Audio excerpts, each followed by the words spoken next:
Assalamualaikum warahmatullahi wabarakatuh. Bismillahirrahmanirrahim. Alhamdulillahi rabbil alamin.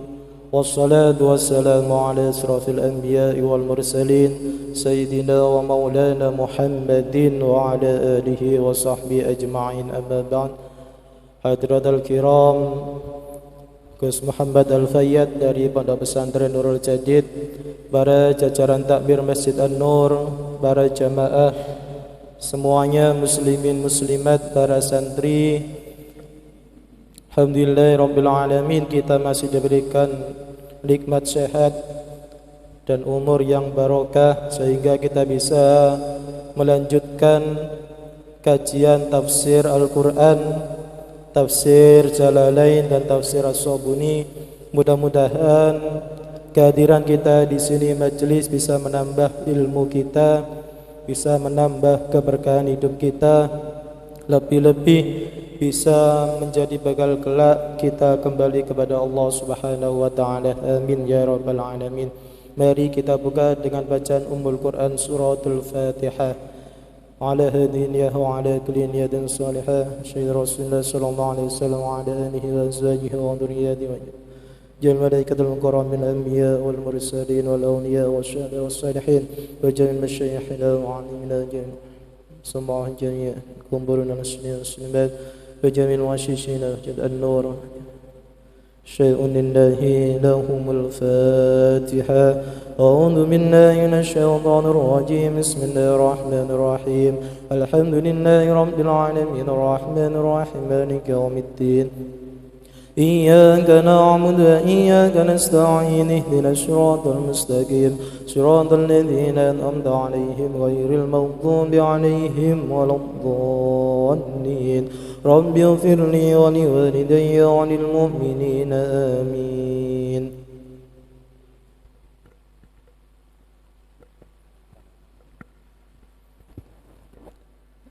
Assalamualaikum warahmatullahi ta'ala wabarakatuh. Bismillahirrahmanirrahim. Alhamdulillahilladzi anzala kitabahul azim al-Qur'an al-Karim. Wassalatu wassalamu ala ashrafil anbiya wal mursalin Sayyidina Maulana Muhammadin wa ala alihi wa sahbihi ajma'in hamalatil Qur'anil azim ila yaumiddin. Amin ya rabbal alamin.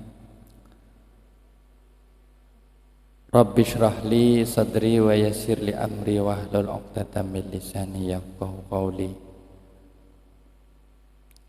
Amin ya rabbal alamin.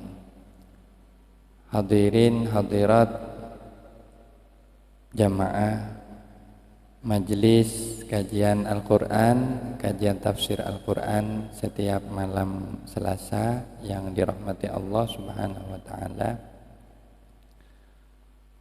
Mari kita niatkan majelis kita ini sebagai pembuktian kita kepada Allah Subhanahu wa ta'ala agar kita dicatat termasuk dari orang-orang yang mencintai Al-Quran,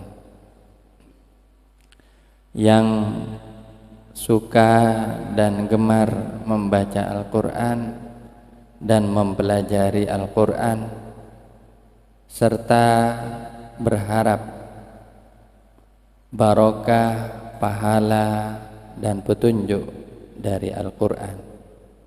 Amin ya rabbal alamin. Dan tentunya tiada lain di balik semua niat yang tadi, kita semata-mata berharap semoga dengan barokahnya Al-Quran, wasilahnya Al-Quran, kemuliaannya Al-Quran, keagungannya Al-Quran, kita didekatkan kepada Allah Subhanahu wa ta'ala, menjadi ahlul Quran, ahlullah, menjadi orang-orang yang dicintai Allah Subhanahu wa ta'ala. Amin ya rabbal alamin. Mari untuk kajian ini kita mulai dengan kita membaca mengikuti bacaan saya ya. Surah kita membaca sekarang surah Al-Insyiqaq.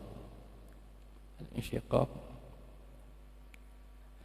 Dan kita tasyarrufna, kita merasa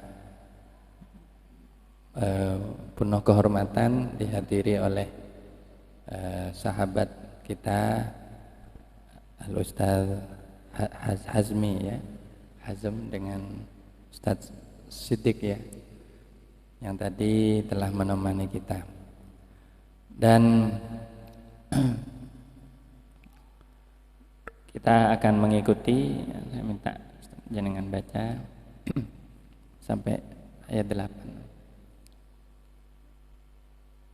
Mari kita ikuti bersama-sama lantunan bacaan surah Al-Insyiqaq dari ayat 1 sampai ayat 8.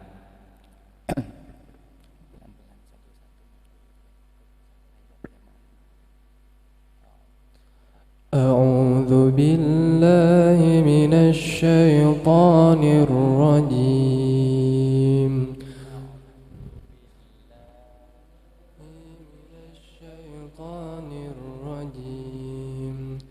Bismillahirrahmanirrahim. Bismillahirrahmanirrahim. Idzas samaa'u syaqqat. Idzas samaa'u syaqqat. Wa adzinat li rabbiha wa huqqat. وأذنت لربها وحقت وإذا الأرض مدت وإذا الأرض مدت وألقت ما فيها وتخلت وألقت ما فيها وتخلت وأذنت لربها وحقت وأذنت لربها وحقت يا أيها الإنسان إنك كادح إلى ربك كدحا فملاقيه يا أيها الإنسان إنك كادح إلى ربك كدحا فملاقيه فأما من أوتي كتابه بيمينه فأما من أوتي كتابه بيمينه فسوف يحاسب حسابا يسيرا فسوف يحاسب حسابا يسيرا صدق الله العظيم.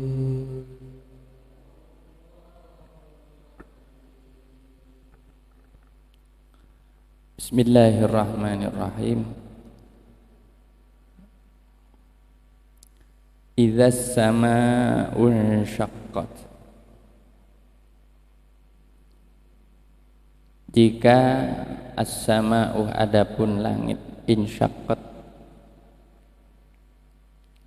Insyaqqat terbelah apa langit. Ini adalah asal dari penyebutan surat ini Al-Insyiqaq, yang artinya terbelah, terbelahnya langit. Wa adzinat li rabbiha wa huqqat. Wa adzinat dan tunduk siapa langit li rabbiha kepada Tuhannya. Langit wa huqqat dan dibenarkan apa langit. Wa idzal ardu muddat, dan ketika bumi dipanjangkan, artinya diluaskan. Wa alqat ma fiha wa takhallat, wa alqat dan melemparkan apa bumi, ma fiha kepada sesuatu fiha yang ada di dalam bumi, wa takhallat dan mengosongkan apa bumi, wa adhinat dan tunduk apa bumi li rabbiha kepada Tuhannya bumi, wa huqqat dan dibenarkan apa bumi.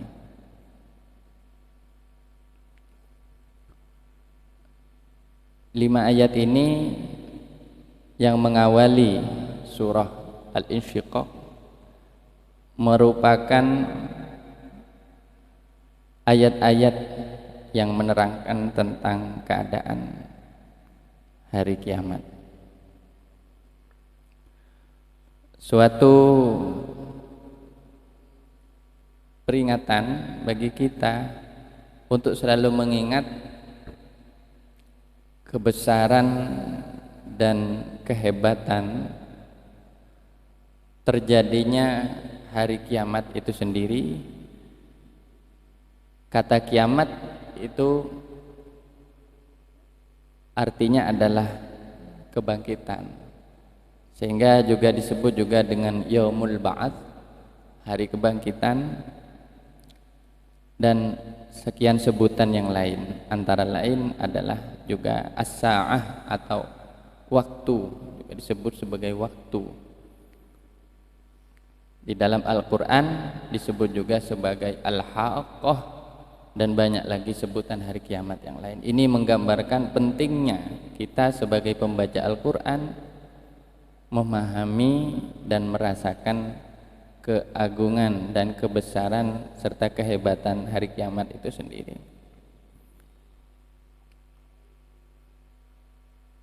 Idza sama'u syaqqat, yaitu pada hari ketika langit itu terbelah. Bisa dibayangkan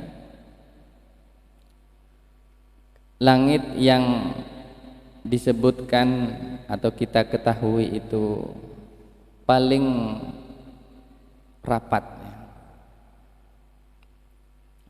dan berlapis-lapis.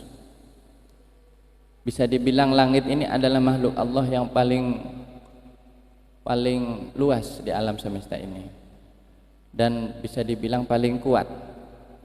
La tanfuduna illa bisultan, kita tidak bisa nembus langit itu kecuali dengan kekuatan yang juga cukup sepadan. Langit yang seperti itu yang tampaknya juga indah dipandang. Saya hanya akan menggambarkan keadaan ini tanpa menganggap bahwa gambaran saya ini adalah mewakili keadaan hari kiamat, karena ini sangat bergantung kepada keimanan dan makrifat atau pengetahuan yang ada di dalam diri kita. Jadi Al-Quran itu bisa dirasakan, bisa menggetarkan hati seorang pembacanya, tergantung tingkat keimanan dan pengetahuannya. Orang yang tidak beriman tidak akan merasakan apa-apa. Orang yang beriman namun kurang berilmu, sedikit merasakan namun tidak banyak mungkin merasakannya. Tapi dua-duanya, orang beriman dan punya ilmu, akan merasakannya. Lebih-lebih kalau dia punya ilmu yang lain seperti ilmu-ilmu fisika atau yang lain. Jadi kita bayangkan langit tiba-tiba terbelah. Idza sama'u syaqqat. Ya, kita tahu bahwa manusia itu jarang melihat langit ini ya, karena tanda-tanda kekuasaan Allah yang jarang dilihat kita itu antara lain langit itu. Dan ketika langit itu terbelah, terbelahnya seperti apa? Wallahu a'lam. Yang dimaksud terbelah berarti kan di sini disebutkan wa tasadda'at. Wa tasadda'at itu artinya goncang. Artinya langit itu terbelahnya dengan terjadi satu gerakan-gerakan yang spontan, yang sangat dahsyat. Mu'dzinatan bi kharabil kauni, ini di dalam tafsir As-Sabuni, yang memberi kabar tentang hancurnya atau sebentar lagi hancurnya alam semesta. Wa adinat li rabbiha wa huqqat, dan langit ini tunduk kepada Tuhannya. Wa huqqat, dan dia dibenarkan untuk dia tunduk kepada Allah. Apa artinya langit ini tunduk? Langit ini tidak pernah melanggar perintah Allah. Dia selalu mendengarkan apa yang Allah perintahkan kepadanya. Dan pada saat hari kiamat itu tiba, langit ini menerima perintah untuk dia hancur, atau lebih tepatnya untuk dia terbelah di dalam surah ini. Setiap saat langit itu sebenarnya berubah, ya. Kalau kita lihat tanda-tanda kuasa Allah, langit itu bisa menjadi merah, terang, gelap. Setiap saat langit itu berubah, dan itu adalah berdasarkan perintah Allah Subhanahu wa ta'ala. Dan langit itu dibenarkan, Allah ridho, Allah menetapkan ketetapannya, dan langit itu dibenarkan. Ya, dibenarkan ini artinya wa huqqalaha antus ma'a wa tuti, antas ma'a wa tuti. Langit itu dibenarkan untuk menjalankan perintah Allah. Jadi peristiwa di hari kiamat itu terjadi sekali lagi karena perintah Allah yang Allah berikan kepada alam ini, dan alam ini tidak sedikit pun membangkang, dan sebaliknya menaatinya. Wa idzal ardu muddat, dan ketika bumi itu dipanjangkan. Apa artinya dipanjangkan? Artinya bumi itu zadat sa'atan bi izalati jibaliha wa akamiha. Bumi itu bertambah keluasannya dengan hilangnya gunung-gunungnya dan sungai-sungainya serta wadah-wadahnya yang lain. Wasarat mustawiyatan la bina'a fiha, menjadi rata tanpa tanah. Ini cara Allah memanjangkan. Jadi bumi itu sebenarnya tidak hancur kemudian sama sekali misalnya menjadi air atau cerai-berai, tapi di hari kiamat nanti bumi ini rata. Sekarang kita bayangkan yang kedua, bagaimana kita melihat gunung-gunung yang tampaknya sekarang itu masih berdiri sangat megah, kokoh. Coba bayangkan satu gunung atau dua gunung di dekat kita tiba-tiba sudah tidak ada lagi. Gunung yang megah, yang kokoh tidak ada lagi. Apalagi hanya sebuah hotel, sebuah bangunan lantai 3, lantai 4, tidak ada lagi. Kira-kira di situ ada fenomena kehampaan, artinya tanah itu menjadi rata, ya. Tidak ada bangunan, tidak ada apapun. Ini apa? Hamparan tanah yang Allah siapkan untuk menjadi tempat padang mahsyar kita nantinya, untuk menjadi tempat kita dikumpulkan nanti di hari kiamat. Dan ketika kita dikumpulkan, manusia itu sebenarnya ada di tanah yang sama. Ini kalau kita kaitkan dengan keterangan dalam ayat-ayat yang lain mengenai dikumpulkannya manusia, mereka itu ada di dalam tanah yang sama, tidak dibedakan jenis tanahnya, bahkan sama, semuanya sama. Itu bekas dari kehancuran bumi itu. Sehingga di awal tentunya ketika manusia berkumpul, Tidak ada bedanya antara orang awalnya ya, tidak ada bedanya antara orang kafir dan orang mukmin. Semua dibangkitkan sendiri-sendiri, dia berjalan sendiri-sendiri. Tidak ada bedanya laki dan perempuan, semuanya bangkit berjalan sendiri-sendiri ke padang mahsyar itu. Dan tidak juga bersama keluarganya, anaknya, atau keturunannya, atau sukunya, atau bangsanya. Tidak ada orang Indonesia yang berkumpul dengan sesama orang Indonesianya. Tidak ada orang Amerika yang berkumpul dengan orang Amerika. Tidak. Semua ikatan itu, semua hubungan itu tidak ada lagi yang berlaku. Ketika orang berkumpul di padang mahsyar, dia datang dengan dirinya sendiri. Nah, pada saat itu bisa dibayangkan tidak ada satupun orang yang saling mengenal kepada orang lain, bahkan tidak ada orang yang peduli kepada orang lain. Ya. Orang sibuk dengan dirinya sendiri, artinya dia susah dengan dirinya sendiri. Ini kalau kita pahami betul, luar biasa. Maka insya Allah kita tidak akan terlalu mengagung-agungkan hubungan-hubungan yang ada di dunia ini. Kita terkadang sering ya membanggakan di dunia ini, saya punya bos, saya punya anak yang hebat, saya punya istri yang hebat, saya punya suami yang hebat, saya punya kelompok grup komunitas yang hebat, kan gitu kan. Kadang ada orang dari saking cintanya kepada komunitasnya sampai fanatik kepada komunitasnya. Saya punya bangsa yang hebat, saya punya suku yang hebat, atau punya golongan yang hebat. Itu sekali lagi hanya berlaku di alam dunia. Begitu kita sudah masuk kepada fase yang lain nanti, yaumul ba'ats, boro-boro ingat Pak, terlintas saja di pikiran kita enggak. Jadi manusia itu akan lupa total, lupa total.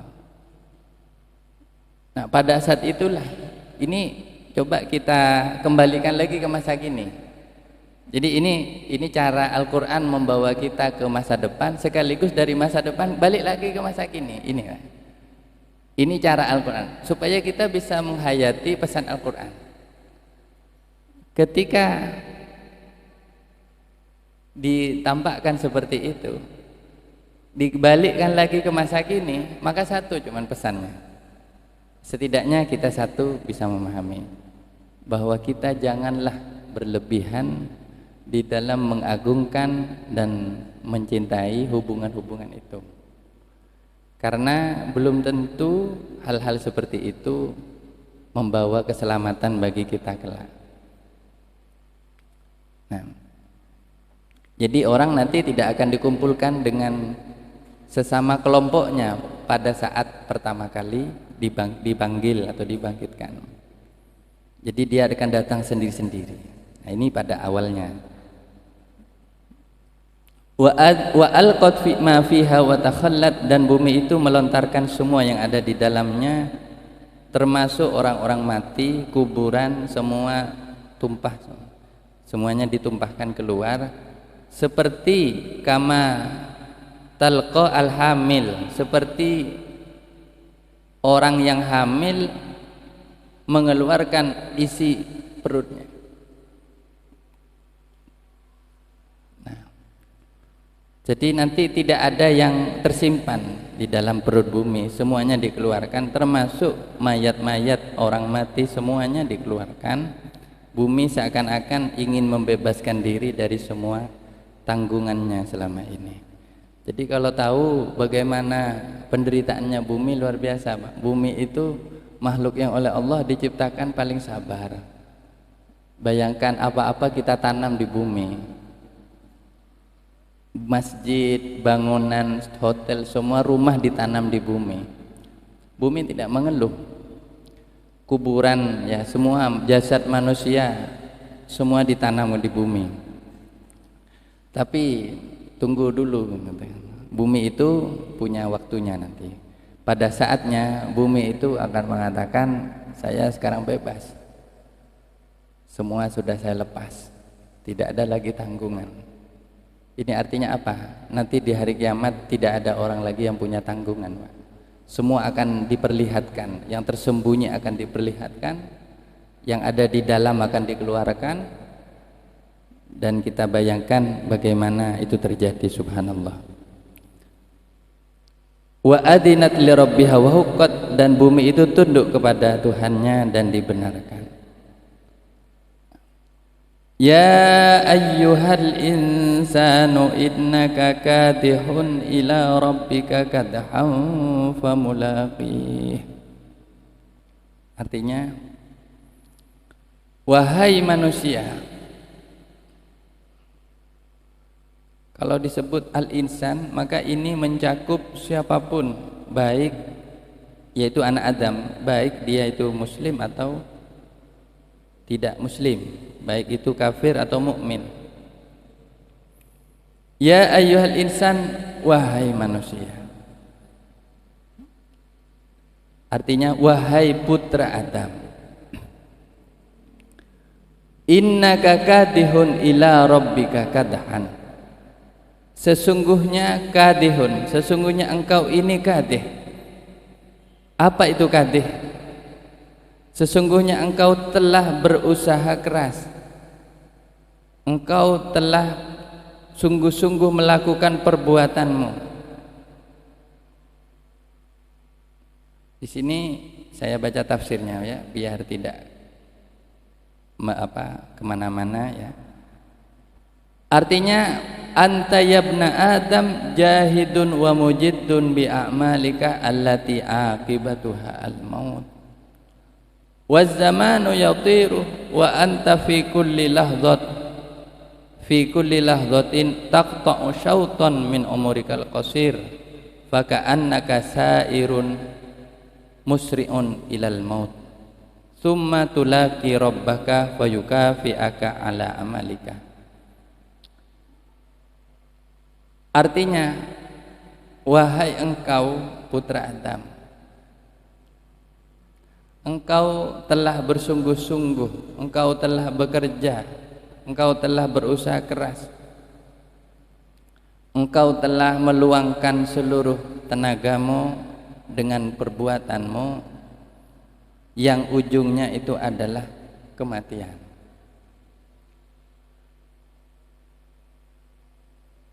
Dan waktu terus terbang, waktu terus berlalu. Wa anta fi kulli lahzah, dan engkau di setiap detik, setiap kedipan mata dari hidupmu, engkau memotong satu ruas, satu bagian dari umurmu yang pendek. Waktu terus berjalan.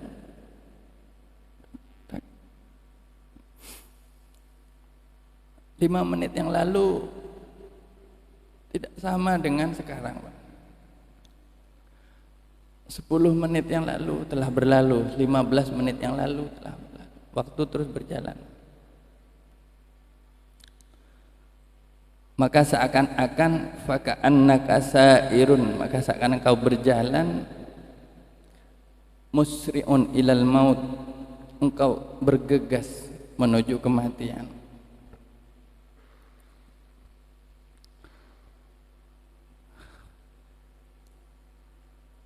Summa tulaqi rabbaka, kemudian engkau menemui Tuhanmu.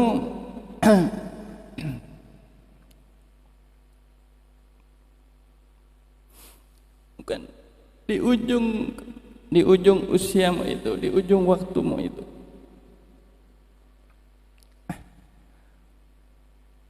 Ila rabbika kadhan, engkau famulaqih, maka engkau kemudian bertemu dengan Tuhanmu.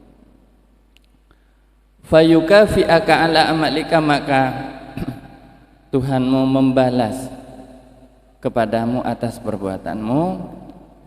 In kana khairan, jika perbuatan itu baik, fa khairun, maka balasannya adalah baik. Wa in kana syarran, dan jika perbuatan itu buruk, fa syarrun, maka balasannya adalah buruk.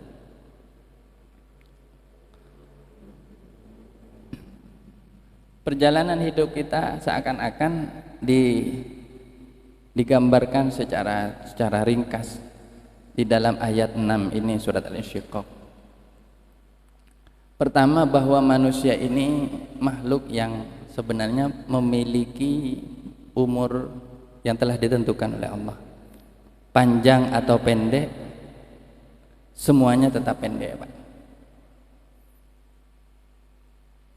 Apakah kita berpikir umur 100 tahun itu pendek, panjang atau pendek? Mungkin bagi sebagian orang panjang, tapi keliru, Pak. Umur 100 tahun itu pendek. Di dalam ayat yang lain, fi yaumin kana miqdaruhu alfasanatin mimma ta'uddun. Satu hari perjalanan malaikat dari bumi ke hadirat Allah itu satu harinya 50.000 tahun. Malaikat Jibril menyampaikan wahyu dari sisi Allah, itu perjalanan satu hari di sisi Allah ada yang berhitung atau berjumlah 50.000 tahun, setara dengan kehidupan di bumi 50.000 tahun. Lah, sekarang ini katanya bumi tidak sampai separuhnya masih, atau mungkin sudah menjelang senja begini, sudah akhir. Karena ada hadis atau riwayat ya, menyebutkan bahwa umur usia umatnya Nabi Muhammad SAW itu tidak lebih 1.500 tahun. Sekarang saja 1443. Apakah 1000 tahun itu pendek atau panjang? Itu pendek dalam pandangan Allah. Maka kita jangan tertipu, jangan berpikir bahwa kita kalau punya usia 70 tahun itu umur panjang. Tidak. 100 tahun umur panjang, tidak. Bahkan seandainya ada orang, mungkin ada sekarang beberapa orang yang dipanjangkan umurnya sampai 150 tahun, itu tetap pendek. Sebenarnya itu yang namun kenapa kok bisa dianggap panjang? Dia panjang dibandingkan dengan yang pendek, yang lebih pendek. Tapi sama-sama pendek sebenarnya. Ya, kalau para hadirin hadirat ya jamaah tidak setuju dengan pemahaman saya ini, ya tidak apa-apa juga. Tapi ini saya yakin insya Allah ada dalilnya. Mengapa? Karena sebenarnya pendek dan panjang itu kalau dinilai dari sudut pandang Allah Subhanahu wa taala. Adapun dari pandangan manusia tetap panjang. Menurut manusia panjang, dilihat dari yang lebih pendek. Nah, di dalam usia yang pendek itu manusia itu yang pertama, manusia itu punya umur yang terbatas. Saya menyebutnya terbatas ya, biar tidak terjebak ini pendek atau panjang, terbatas.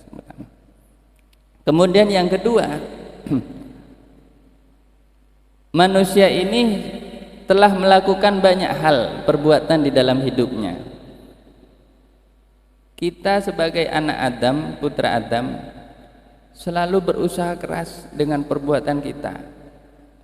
Kita bekerja, kita beribadah, kita melakukan apapun, bahkan kita juga mungkin tidur. Semua amal perbuatan itu yang disebut dengan innaka kadihun.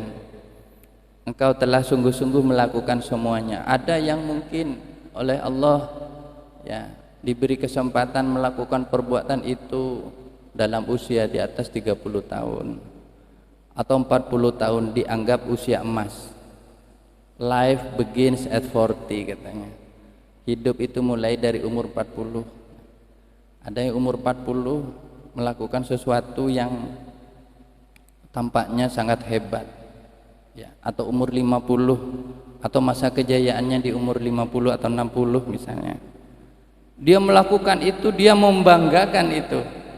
Prestasi hidup saya yang terhebat adalah di umur ini.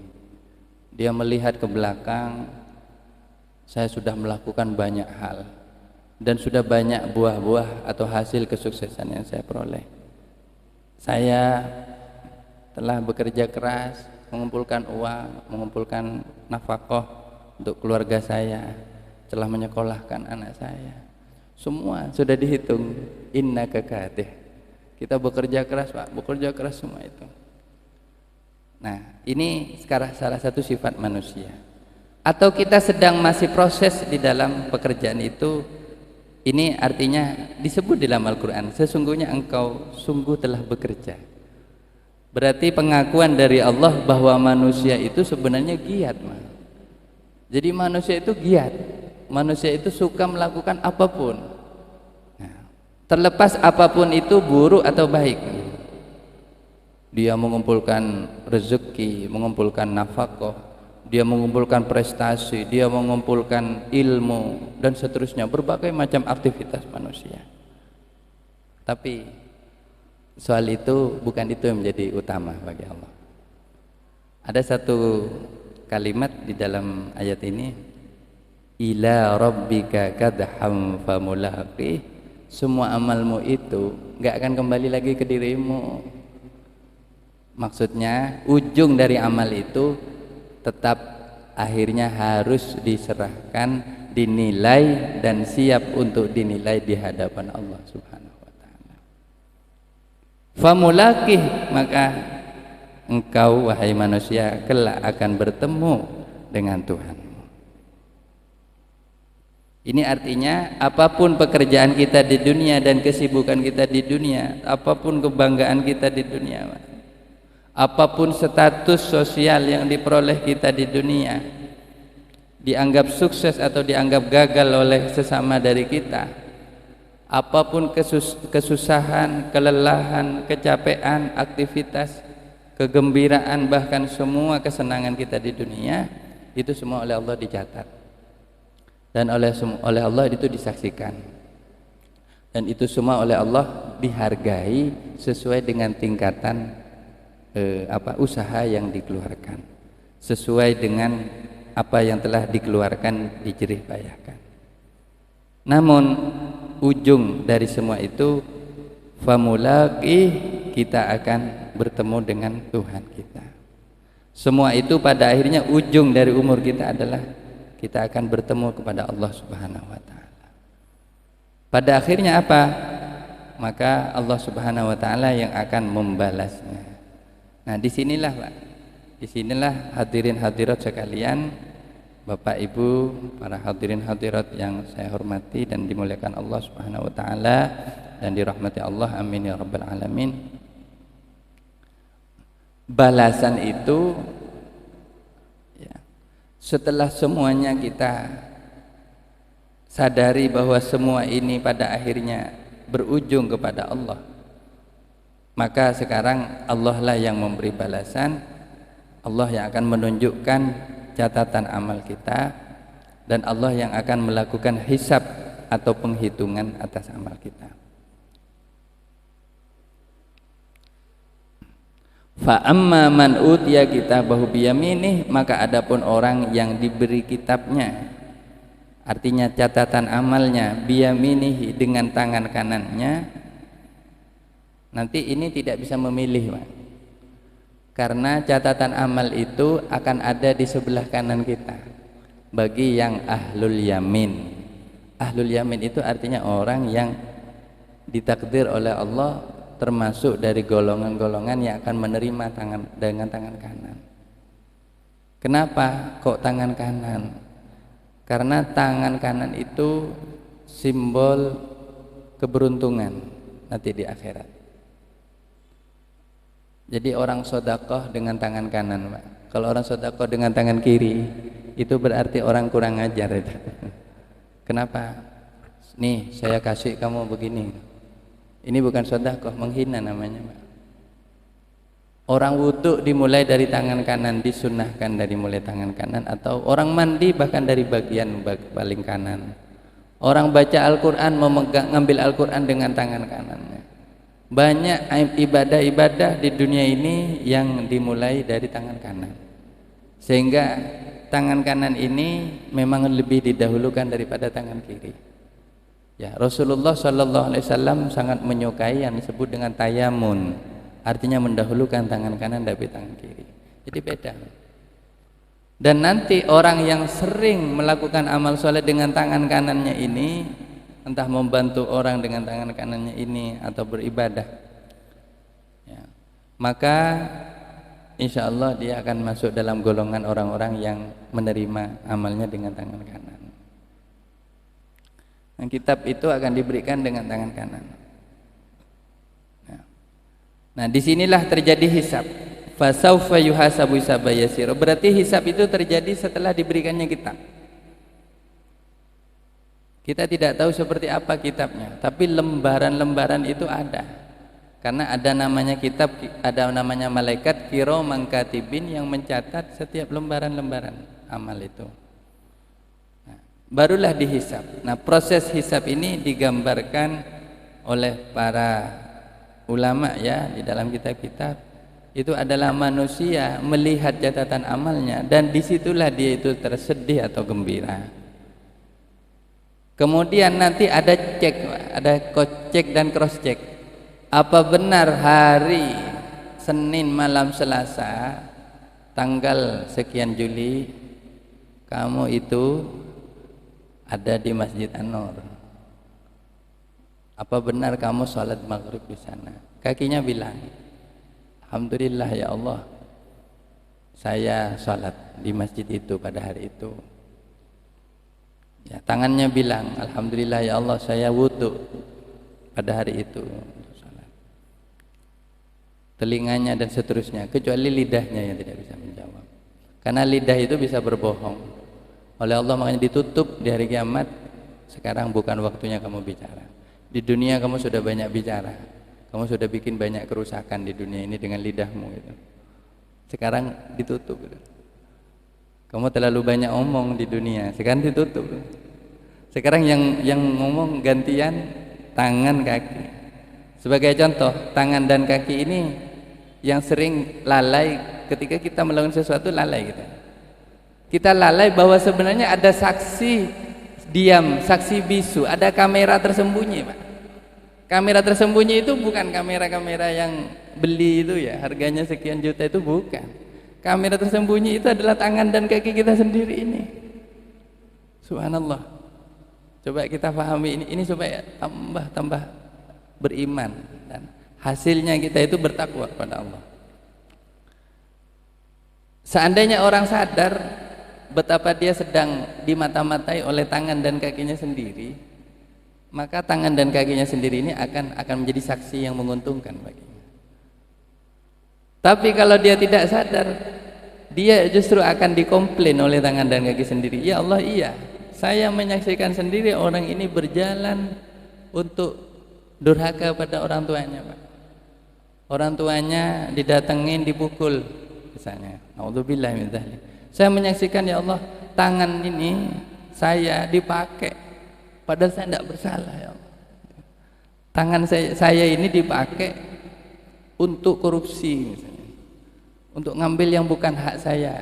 Padahal saya ini sebenarnya jujur tidak mau ya Allah gitu kan. Tapi ini dia ngomong. Berarti cocok dengan catatannya. Cocok ada catatan merah begini ya catatan atau. Nah, maka disinilah ada perhitungan amal, lalu ditegakkanlah mizan ya. Mizan itu artinya timbangan amal. Ya, sering digambarkan mizan itu punya dua kifah, dua sisi, persis seperti timbangan di dunia ini, hanya besar. Nah, maka lembar-lembaran yang kotor itu dilempar ke satu kifah, yang bersih-bersih dilempar lagi ke satu kifah. Dua sisi dari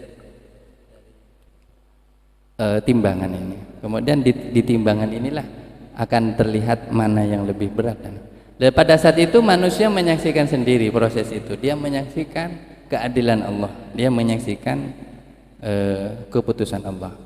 Tidak ada yang dibohongi, ya, tidak ada yang dibohongi atau didustai. Saufa yuhasabu hisaban yasira. Baik.